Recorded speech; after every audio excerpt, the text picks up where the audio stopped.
This is Late Night Health. This is the radio show that cares about the most important part of your life, your health. Hi, I'm Mark Alyn. During the next 2 hours, we're going to explore a wide variety of health issues, from overcoming things like death and cancer in the family to how to have the perfect relationship. All that and much, much more. We invite you to join us at latenighthealth.com for all the latest news and information about the show. All right, we're going to go to San Diego, California, and we're going to speak with a new friend. His name is Steven Riznyk. He is the director and developer of something that is really much needed in relationships, not only throughout the United States, but throughout the world. He's created Relationships 901, helping people in relationships resolve their issues in a week or so. It's amazing. Steven, welcome to Late Night Health. Thank you very much, Mark. How are you doing? I'm doing great. Yeah, 50% of marriages end up in divorce, and somebody has told me it's 55%.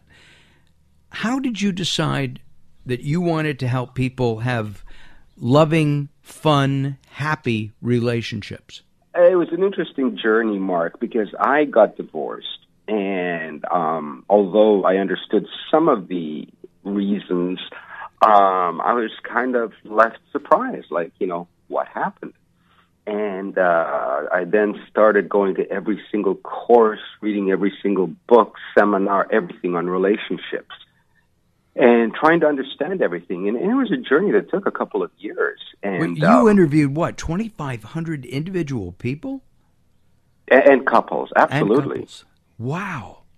Everybody I could get my hands on, because I wanted to, at first I started doing it for myself, and then I started, when I said to myself, wait a second, if I were to combine negotiations, like what I do for a living, and the knowledge that I've just gained in relationships, I may have something very powerful for people. And that's when I started everybody that I met, we got into personal questions. Why do you think relationships fall apart? I mean, first of all, men and women look at the opposite sex differently. We look at the body, the physicality. Women look into the eyes, because eyes are the soul, the windows to the soul. I mean, there are different reasons. But so a couple is together and they find that one squeezes the toothpaste from the bottom, the other one rolls it up nice and neat. Are those the beginning of the end? Well, not necessarily. I have to be honest, Mark. After all of the research I've conducted, and I've also, gone to seminars for psychologists and spoken to some psychiatrists on the issue. We've interviewed, professionals as well. I'm not surprised that, 50 or 55% end up in divorce. I'm surprised that 45% even stay together. I really am, and that in itself is a miracle, because really people make the wrong decisions up front.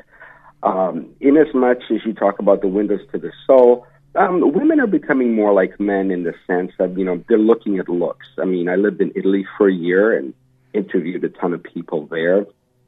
And I live in the United States, of course. And I've lived in both Texas and here in California. And it seems that women and men, both base not all of them, obviously, but base a lot of their initial judgment on somebody's outward physical appearance, unless they've had an opportunity to meet them in a different venue. Because I can honestly tell you, something that's really surprised me is how many women told me I wouldn't give him the time of day. He was so not my type. He was just disgusting. And now they're married with children and happy. Some of the strangest things I've heard. Oh, absolutely. We have too. Steven, why the name 901? Very easy, my friend. 101 is easy. We deal with the complex stuff, the multi-layered issues, and even something like a relationship where somebody is an alcoholic. There are many layers involved. We're not doing a 101. We're doing a 901, because in my job as a negotiator, I have to look at all the simultaneous layers that are occurring. And they're all happening at the same time, but they all have their own dynamics. So that's why 901. 101 is easy. We're 901. Gotcha. And we should mention that Steven is a corporate and business attorney and negotiator, and at the top of his career in that field, and he's moving into the relationship repair business. Is that what this is? Relationship repair?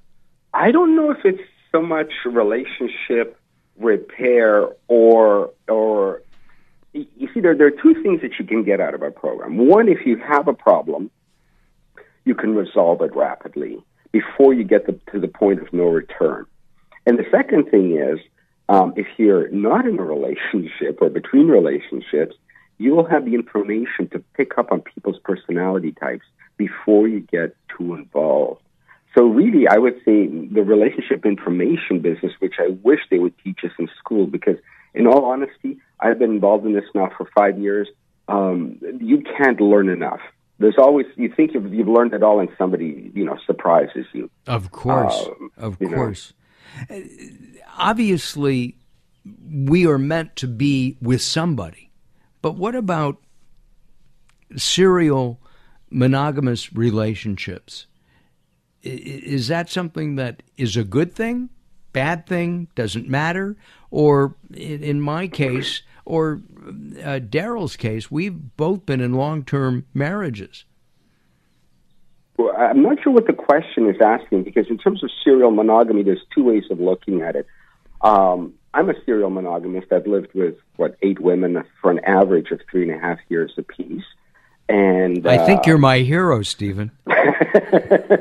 And I enjoy living with a woman. I've had some of the best times of my life, and just doing stupid things like even laundry or cooking can be, you know what I mean? It can just change a regular Monday night or a Tuesday night into one of the best days of your week. No, absolutely. But then again, there's a lot to be said for long-term marriage, where you've developed a foundation and then built upon that, like, for example, the Reagans. God bless them both. Look at that relationship, and look what she did for him when he was president. So everybody's different. It depends on what's right for you. In our society today, you cannot turn on the TV without seeing some kind of hookup dating website commercial. You and I talked about this a few weeks ago. Mm-hmm. I think the number one problem facing the American people is not health care. I don't believe it's taxes. I do not even believe it's the economy. I think the American people are lonely. Would you agree Mark, or disagree? You couldn't be more right. That's probably one of the most right statements in America today. You hit it on the head. I completely, people think about relationships more than they think about their health, more than their cars and careers. It can nod them all day long. Absolutely, absolutely. And we have more people than ever, and yet it's a lonelier life than ever. And it's, I remember, what was that TV show, in New York, 7 million people in New York. Sex and the City. Was it Sex and the City? Was that the one? No, it was. I think it was a police drama, and it was a police drama of some kind. And I thought, how could you be in a city with 7 million people, or 3 million people, or whatever, even 100,000 people, and be lonely? Well, my friend, I saw a reality show. I'm trying to remember which one it was, and I just can't remember. It's one of these dating reality shows, because I really love those things. And this fellow had just moved to New York, and he lived there for a while. And he said, there's a ton of people surrounding me every minute, and I have never been lonelier in my entire life. Interesting. Which is a shame. And I know, remember going to dances, like in high school, and all the boys were on one side and all the girls were on another, and then one boy would get the guts to go across and ask a girl to dance, and then everybody would be dancing, except for the wallflowers. There'd still be 4 or 5 girls and 4 or 5 guys hanging back, not ready to jump into the pool, so to speak. Do you think that today people are afraid of relationships? They don't want to start that dance? They don't want to jump into the pool? You're correct. There are some people like that, but I'll tell you what I have discovered, and I've interviewed approximately the same number of men and women, because I've tried to do that, although maybe there's a few more women than men in the pool, because I'm still not stopping my interviews. And we have a new phenomenon. Because we have these dating sites that allow you to pick options in a human being like you would a car. You know, I want white leather, I want black piping, I want this size wheels, et cetera, et cetera, et cetera. I've always wanted white walls, Stephen. Yeah. Our guest is eBay. Is Steven. Thank you. Is Steven Riznyk, and he is the developer of Relationships 901. And you can find out more about Relationships 901 by going to relationships901.net. Correct? No, it's relationships901.com. It is .com. All right. Mm-hmm. And you can find out more about Relationships 901 by going to relationships901.com. If you go to latenighthealth.com, you'll see a beautiful picture of Steven and his bio, as well as an article about what Relationships 901 can do. All right, Steven and I will be back in just a couple of moments. We invite you to go to latenighthealth.com, latenighthealth.com.